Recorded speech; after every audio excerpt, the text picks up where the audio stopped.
আপনাদের জন্য একটা বিশেষ আপডেট। আপনারা যারা এখন পুরী বেড়াতে আসছেন, জগন্নাথ মহাপ্রভুকে দর্শন করতে আসছেন, তো তাদের উদ্দেশ্যে বলি, আপনারা ফেরার টিকিট যেরকম পুরী শিয়ালদা, পুরী হাওড়া বা পুরী শালিমার যে কোনো গাড়িরই করুন না কেন, এখন বিশেষ কিছু কারণবশত বেশ কিছু গাড়ি পুরী স্টেশন থেকে ছাড়ছে না।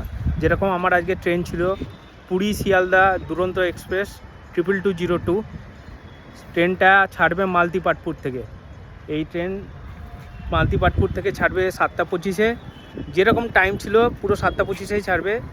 কিন্তু পুরী স্টেশন থেকে যেহেতু আমার বোর্ডিং ছিল, তো সেই জন্য যাত্রীদের যেন কোনো রকমের কোনো অসুবিধা না হয়, আইআরসিটিসি এখানে ফ্রিতে যাত্রীদের জন্য বাসের সুব্যবস্থা করেছে। যাদের পুরী স্টেশন থেকে বোর্ডিং আছে তারাই কেবলমাত্র এই বাসে ট্রাভেল করে, বিনামূল্যে ট্রাভেল করে পুরী থেকে মালতিপাটপুর যেতে পারবেন এবং মালতিপাটপুর থেকে ট্রেন ধরতে পারবেন। তো তার জন্য আপনাদের কিছু সময় হাতে নিয়ে আসতে হবে এবং ট্রেনের পিএনআরটা অবশ্যই দেখাতে হবে এই দাদাদের।